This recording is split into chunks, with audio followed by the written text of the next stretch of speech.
Welcome back to the GetHouse podcast, brought to you by GetHouseSurvey.ie. I'm your host Noel, and in this episode we're going to chat with Ireland's friendliest estate agent. Our guest is of course Ben Thompson from Church's Estate Agents. I first encountered Ben about a year ago when he was introduced as the friendly estate agent on the First Time Buyers Ireland Facebook group. Since then I've seen him help countless first time buyers by giving honest and transparent advice on how agents operate and how to deal with them.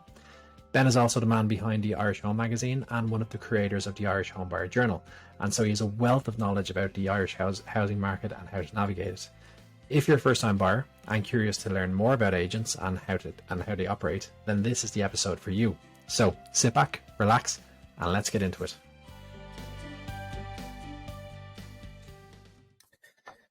Ben, welcome to the podcast.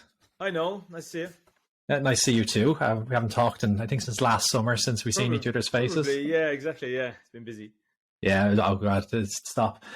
So for our listeners who don't know who you are, why don't we start by you telling them a bit about yourself, who you are, what you do? Sure. Yeah. My name is Ben Thompson. I'm an estate agent by day. I work for my agency is called Church's. I'm in Blackrock. We cover most of sort of south and central Dublin and Wicklow. And on the side, I'm Irish Home magazine on Instagram, and I do a lot of work, news and advice for buyers and sellers in the market, trying to help people out throughout the property industry. Perfect. And how long have you been an estate agent for?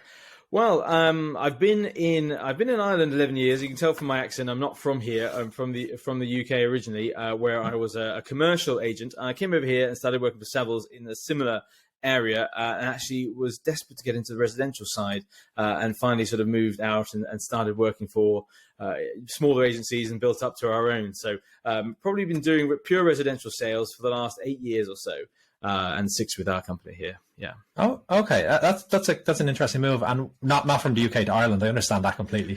From commercial, totally, absolutely. Yeah, I don't disagree there. From commercial into residential, like what you said you were eager to get into it. What was the big drive there? Yeah. Most people actually comment on that and say that's unusual. Most people are trying to get out of the residential and go into the bigger commercial. And I had my fair share of that. I just didn't find it's numbers on a page, and I didn't find the sort of the joy in that. The joy of trying to find someone a home or selling someone a nice house. I grew up on the property shows and reading property magazines and things like that. So I like to I like that side of the industry. There's more sort of a down to earth and exciting side. So rather than doing office buildings in the Thames Valley in Slough and Reading, which was what I was brought up on when I first started doing in the property world, I like selling houses in Blackrock and Foxrock and things like that if I can. Yeah.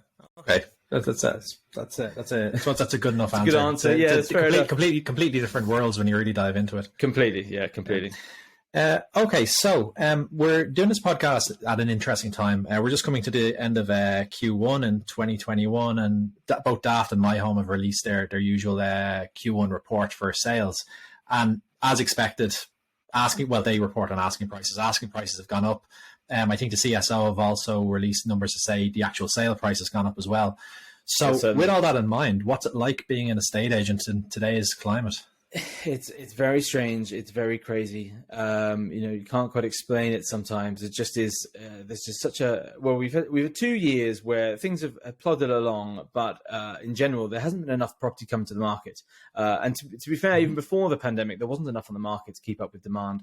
With the pandemic, less people were deciding to sell.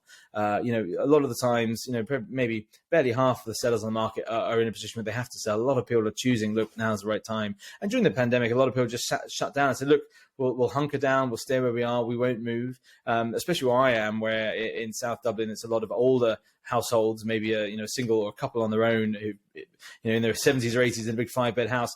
They decided not to move right now. Let's just stay put and stay safe. And rightly so. So those sort of houses haven't come to the market, and there's been a huge dearth in new sales coming through. In the meantime, anyone who could have been able to buy pre-pandemic have still really stayed in a really good buying position. They're not the type who've lost their jobs. They've all gone to working from home or working online. They've carried on, and most of them actually have got bigger war chests to buy with. They've saved more money during the pandemic because they haven't been going out, haven't been going away. So there's a huge, certainly where I see in Dublin, there's a huge cohort of people who are out there buying. They've got huge amounts of money, either they're lots of cash or cash and mortgage, and that is chasing too few properties coming to the market. Now we're starting to see a bit more come on in the last month or so. I think valuations have sort of doubled to what we were seeing, last quarter. So we are seeing this. There's starting to be signs there's more coming on, but at the moment, almost every property is seeing a bidding war. And now, not everything is going over asking. It really depends on where agents price their property, but everything is going for very full prices at the moment, and sometimes unbelievable prices that we can't quite believe we're getting, and we feel a bit shamefaced when they do get sale agreed because they're just 200 grand above asking, that sort of thing. It's and you said you were South Dublin and North Wicklow, was it? Yeah. I live in Wicklow myself, so I cover. Yeah, I will cover anything that's down here as well. All through that sort of prime area. Okay, and then one of the things that always or that has struck me over the last 2 years, and I when I gone back a good few years when I worked in Daft, I kind of realized just how many estate agents there are in Ireland. Yeah. So with the lack of supply, particularly over the last 2 years, and even there was a stage where building slowed down for a few months each of the last 2 years, which slowed down new builds coming online. How do you guys pitch for new business? Do people just come to you? Do you try to compete on price? Like, what's the big selling point for churches at the moment? Yeah, it's a good question. It's actually something we spend a lot of time doing as a almost a purely sales agent. You're constantly looking for the next sale. If you're doing lettings, you have a pipeline of sale or rentals there that just keep coming back to you. With sales, you sell something and then it's gone in 3 to 6 months, and you've got to have the next thing. So we spend probably 50 to 70% of our day looking for the next property on the market, and that's through local marketing, direct mail, local sort of community engagement. So we're always getting out there. A lot of it is still who you know.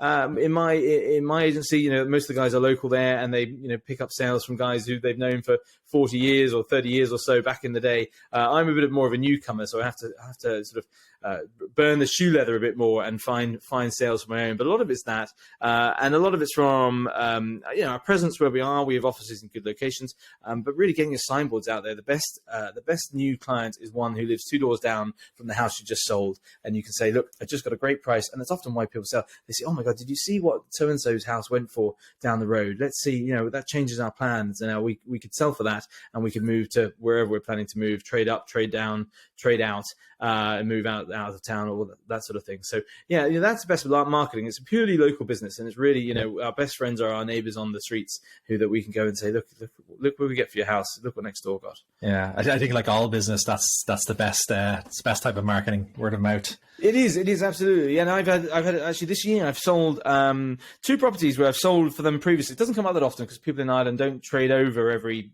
3 to 6 years like maybe in the UK or in America. The average time is almost 20 years, I think. But I've actually had two clients this year who have sold for previously, and it's great when they come back to you. And another one referred me to their sister. So that's the best. Yeah. If you look after someone, again, people always forget, we as agents are working for the vendors. We are trying to get the best result for the seller, get the best price or the best outcome for them. And so doing a good job for them is the best way to get a referral from someone else. Okay. And then when a seller does approach you and, you go out and view their house and, go through your process with them, and you mentioned this earlier on around the asking price, how does an agent decide, okay, we should put the house on for X price? Yeah, it's a really good question. So we'll come into a house and talk to the couple. They'll show us the house and we'll talk through all the merits and the positives and potential problem areas of a particular house. We'll talk through, I'd go into detail about what their plans are, because I always want to know, I'm not just selling the house and that's it. I kind of want to know where people are moving. So I'll go through all that. And then we'll go through the market and what's sold recently in the area. It's all based on comparables. What's sold down the road? Is that a 3-bed and yours is a 4, or was that in better condition and you'd have to spend 100 grand to get up to that condition? And that would be the difference in price. So we talk through that, and then I'll come and sit down and say, look, I can on paper say that this is the price I think you'd get today, but I will then maybe have a different asking price to market it at. And that is pure strategy. Sometimes some agents will market things at the moment. There's a couple of agents who market things very, very low. We look at them going, that's an incredibly low price. And they are doing it purely to get 30 or 40 people through the door, to have a huge build up to it and a bidding war. We kind of disagree with that way. I think you end up disappointing 28 of those 30 people day one when the bidding already starts above the asking or at the asking. And you're misleading people. I think it's not a good tactic in our current market, and there's more and more doing it. So we try and price things at around what we want to get for the property, and usually probably just above a sort of aspirational value. And try and build the marketing up to there. Because again, at the end of the day, we're trying to get the best price for our vendor. So we try and get things spot on and not be too manipulative about it, Yeah, it's also less work for you if you have 5 buyers at that price that come to you rather than 50 at a far lower price. Yeah, there's no need in this market to build up. I sometimes you get it wrong. I put a lovely house on in a lovely little estate in Monkstown 2 weeks ago at a price I thought was a great price, 900, and I thought, well, maybe we'll get 925, 950. We just said agreed it for 1.1. 100 grand, 200 grand, 22% over the asking price. And we had 60 viewers in the first week and probably 10 bidders who went over the million. So extraordinary. So sometimes it's just the market has leapt ahead, and it may only another 4-bed semi-D on a street 2 doors around the corner wouldn't go anywhere near that price, but that was a particular road, that there was a particular cohort of people who really wanted to be on that estate, and it can just go insane at the moment. So just the right time, all the right buyers were in the right place, and that's it. It's incredible how much money you worry. You don't really worry about recession out there when there's 60 people who all have at least €1 million to spend. It's phenomenal. There's just not enough houses for them to all to go into. Yeah, we could have a whole separate podcast on the government's plans to increase supply, but we'll leave that for another day. Yeah, we could go on about that. Yeah. So one of the questions I did want to ask, because I think we're part of some of the same groups online. We're both part of the First Time Buyers Ireland OG Facebook group, and we chat a bit on there, and I see a lot of your comments. But one of the things I wanted to get your opinion on was the recent. Well, it's about, I think it was like 3 or 4 months now. The Data Protection Commissioner gave guidance on what financial information agents could ask for before viewing. You're right. It was during COVID, actually. It was probably this time last year during that really hard lockdown at the start of 2021, where the PRSA and the Data Commissioner, they came in with new rules that anyone going to a viewing had to have been fully vetted. You had to have seen their approval in principle. You had to have seen their bank statements or whatever it was. Essentially, it was an aim to try and suppress. They wanted to try and keep the market open and not shut down entirely like the first lockdown had been back in 2020, but to only limit people who were serious buyers going to viewing. So they wanted to make sure you had shown all that detail.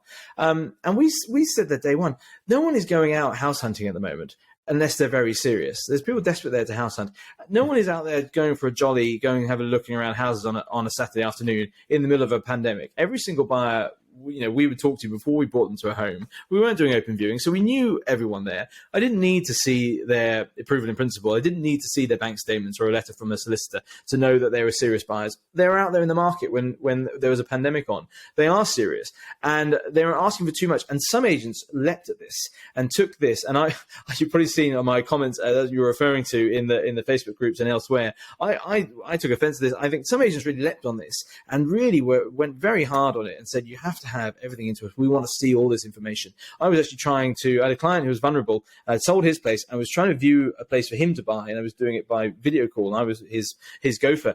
And agent, who I won't name, is a 3-letter word, wouldn't let me into property because I wasn't the buyer and I hadn't shown a proof of principle, even though I'd shown him a solicitor letter saying his place was exchanged or said agreed. And it was very, very hard for me, even I, to get viewings. It was ridiculous. And some agents kept this going all of last year, using this opportunity. I think they want to get the data on you. They want to be able to see. There's always this conspiracy amongst buyers that agents want to see what your total mortgage approval is, because then they can work out how much they can drive you up for. I can tell you, I've never done that in my life. I've never actually gone, oh, look, they've got 400 grand there. I know they're bidding 380. I can get them up to 400. I've never done that in my life. I want to see the approval in principle. I normally ask for it to be redacted. I just want to know that you have it there, because I don't think you're going to be bidding on properties that you can't afford. So some agents use this and kept using this all of last year to enforce people to provide huge amounts of detail, which was completely unnecessary. And I think finally the GDPR sort of powers that be stepped in and said, no, cut this out. You can't be asking for this information. And we've had that as a long-standing view in churches, that we don't ask for too much. We don't ask for bank statements. You're prying too much, and we don't need to see that. If needs be, we'll get a solicitor to look at that, but you don't need to be giving that to the agent.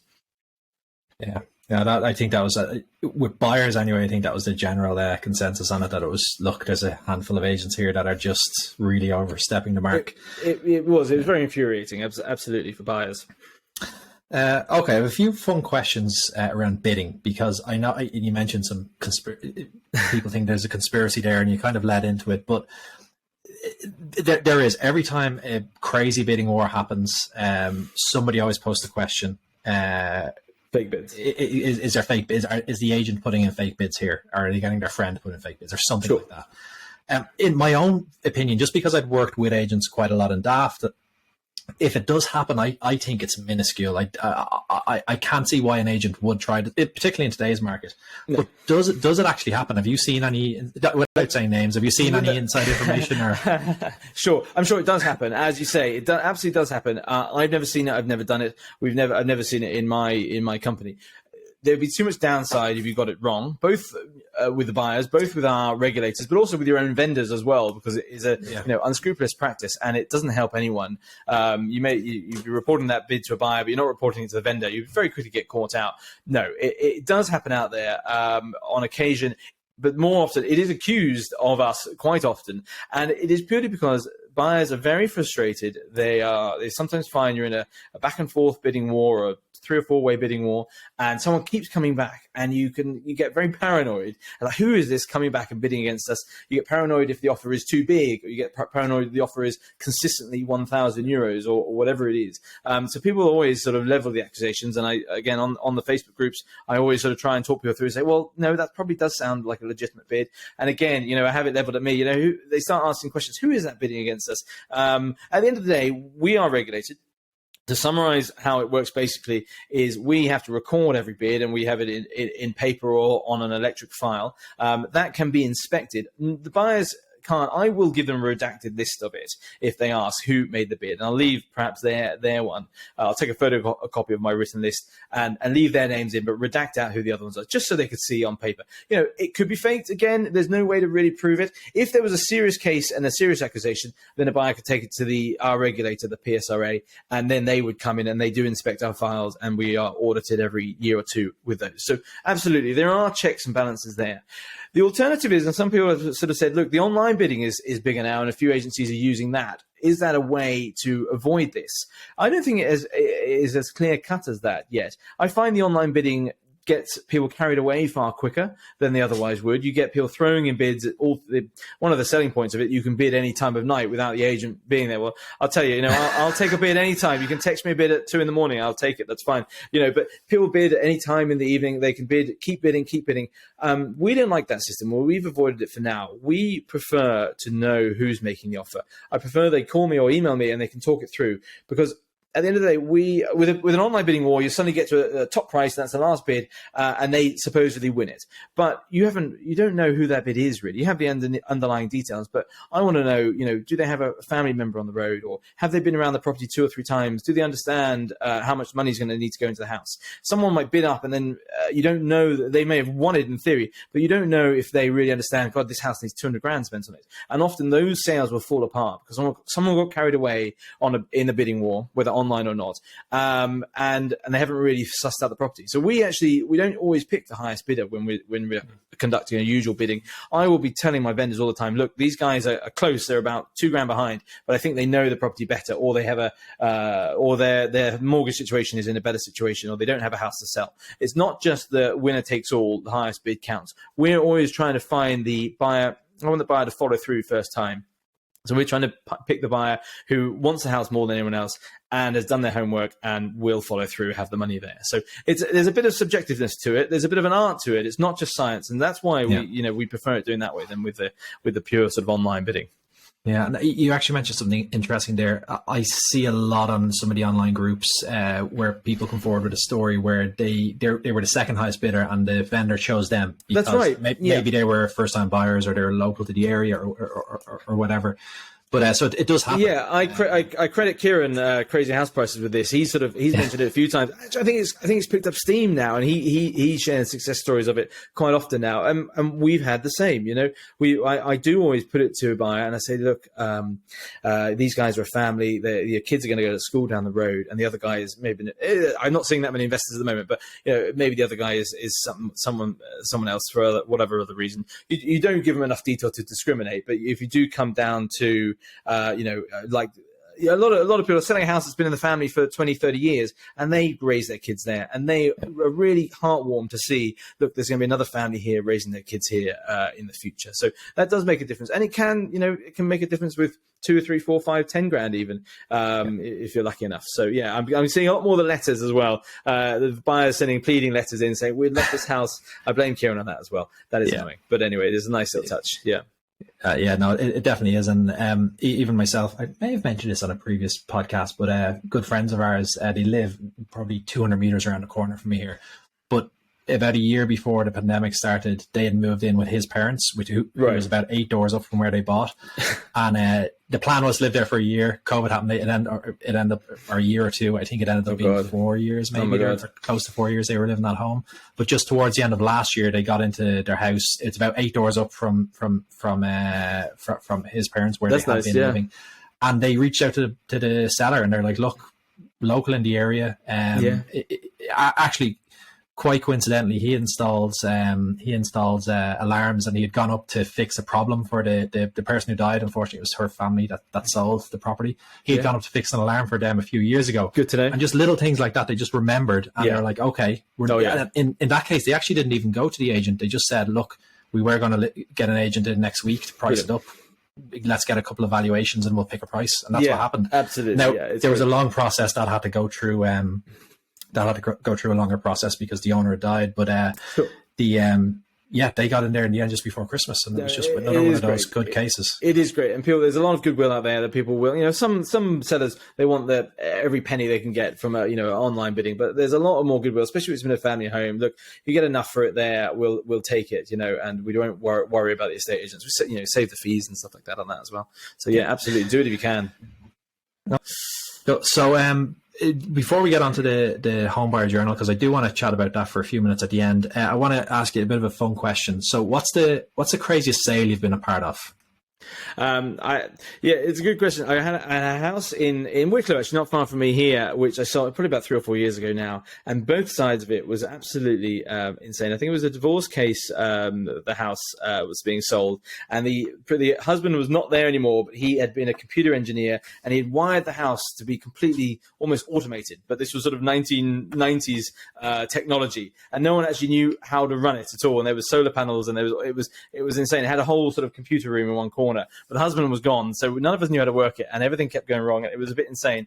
And that wasn't the worst part. Then I had a buyer who came to buy it, and they weren't quite a lottery winner. They had come into money, I think, through a insurance claim, which I wasn't really sure. The rumors were it was kind of a strange one, but it was a family of about 12 of them, and I think there was more every time they came around the house, and they were supposedly buying it because I think one of the daughter had this insurance claim, but only she could decide on the property, and I had her parents and her older sisters and brothers sort of coaching her to, you really want to buy this house, all the while they were all dividing it up amongst themselves. Crazy sale that took about a year to go through, and then at the very last minute, the owner, for some reason, decided that we always get to a debate when a sale closes of what comes and goes. Is it white goods or furniture? What's staying? What's going? And we'd agreed all that, and that's fine. The white goods were going, and that whatever was staying. And then on the last day, she decided to take every single door out of the house, and they were very good quality hard doors. But on the day before it closed, she had every door and all these huge, bespoke sliding wardrobe doors removed from the house, even though she was going from this big 7-bed house in Wicklow to a tiny 2-bed ex-council house in Bray, and she took every door with her. And I had to sit on the phone to her and go, what were you thinking? What were you doing? You can't do anything with these doors. One of them wouldn't even fit in your house. And of course, the buyer, who was crazy anyway, was threatening to sue, and I had lawyers on the phone. And I don't know. In the end, I think a truck got brought down, and the doors got loaded on and deposited on the driveway of this house. And from end to end, probably the most insane sale I've ever had. And it was just bizarre. Yeah. Sometimes you're not just there selling. Sometimes you're a life coach. Sometimes you're shoulder to cry on. You get involved with all sorts of things, trying to get people from one house to another, and it can be very dramatic. So yeah, I've had a few of those like that, which are a bit insane. I've heard of people taking the light bulbs with them, but that's yeah, that's happened a few times. But doors, first time I've seen doors, bizarre. Okay, right. So we've got a few minutes left, and I want to make sure we get to the Home Buyer Journal. So last year, one of the things I actually like about the housing market in Ireland now is how much good quality content is being produced online. Whether you've got Chrissy's group, whether you've got Kieran over in Crazy House Prices, just a bunch of people. Even your own page, you come up with the odd decent. But one of my favorite pieces of content last year was a journal, which was launched with you and your fellow contributors. Which that's it there. I've got a copy somewhere here. I was looking for it a second. And I believe you recently sold out the first run of that. Yeah. But before we go on to the next run that's coming up, just tell me, like, how did that idea come about? I'll give you the backstory. To be honest, I mostly as an agent working for the sellers, and where I am in sort of posher parts of Dublin, I don't deal with that many first-time buyers. And then all of a sudden, it must have been during the first lockdown, I got into Chrissy's group, and I think I sort of stuck my way in there, sort of on being nice. I said, look, I'll be nice. My sister-in-law is buying a house, and I wanted to try and help her out in the group. And Chrissy very kindly sort of said, "Oh, come on, I'll give you an exception as long as you're good and you're not trying to hawk your own sales and that sort of thing." And to be fair, I got hooked on answering people's questions, and it was the first time that I actually know what I'm talking about here. I can answer this question quite fully, and I was actually making a difference, and I got really, really into it, helping people out, buyers, that I wouldn't normally be dealing with, first time buyers, and they were from all over the country, and it got me really, really excited about it. And I thought, look, there's not enough out there resources for buyers. The market is so tough right now. It's only getting tougher. People like Kieran are doing great work, and I thought, look, I could be the sort of the opposite and the equal to him, and try and Chrissy and Shay and Owen are all doing great work. And I thought, look, I can use my knowledge. These guys all have their little bit of knowledge from different parts of the market. Let's bring sort of 5 influencers together from Instagram and actually put some up paper. So I was spending, I think it was this time last year, I was working from home, or I was minding the kids. My wife was working nights, and I was working I was up sort of 5 in the morning with my youngest child, and working away, writing this thing. And I spent about 6 months doing it, and we managed to produce it. And very, very kindly, Kieran and Chrissy and all the guys got involved. And from all their groups and all their followers, we had a huge response to it, and brilliant. Yeah, we were really delighted, and we seem to be getting really good feedback that it's helped people. It takes people through from right at the start. If you're only starting saving, you might spend a year or two putting your savings into tracking your deposit, and then going through surveys, going through mortgage applications, getting approved, going through the house hunting process, and then all the way through to closing. So we were delighted. It came out really, really well, and we've sold out now. And I'm working on an even better Journal 2.0, which should launch in the next week or so. I'll be announcing it, and it'll be available for pre-order again. Okay, brilliant. And then if anybody wants to sign up for pre-order, where do they go? You can go to irishhome.ie, which is our page, and irishhome.ie/journal. Or if you follow me on Irish Home Magazine on Instagram, you'll find it in the link in the bio there. There's a couple of, while you're waiting, there's a couple of free download pages. There's 3 different pages you can download there as well. The link's in the bio. You can download those, so put your email in, and you'll be on the waiting list as well for that. Perfect. I'll make sure I link to all of those in the show notes as well. Great. For anybody who's listening.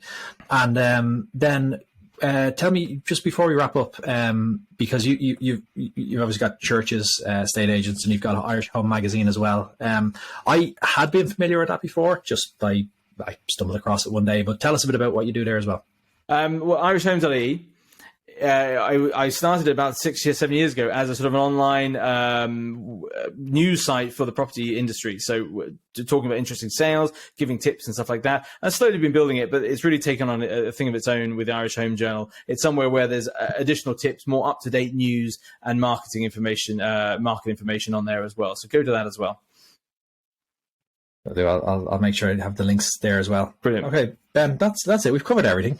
We've both got, I think, a busy schedule with kids today, and shuttling them around different places. I'm getting the call now, so we better wrap up. No, thanks for that. We'll wrap up there. Thank you very much for joining us. Good man. Have a good day. Talk to you soon. Cheers. Bye.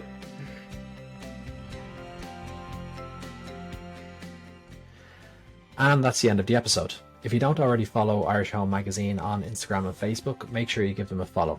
Ben and the team share a bunch of great content, and they'll be sharing links for the new edition of the Irish Home Buyer Journal, which will be launching soon. If you like this episode, it would be great if you left a review. It would be even better if you told a friend or family member who are on the house buying journey about the podcast so that they can have a listen too. Remember to also follow us on Instagram at gethousesurvey.ie, where we share lots of great tips and advice for first-time buyers just like you. Everything from, is the house going to have good broadband, to what are the most common issues found in surveys. If you have any topics you'd like us to cover in a future episode, email podcast@gethousesurvey.ie, and we'll do our best to make that happen for you. Otherwise, thanks for listening and have a great day.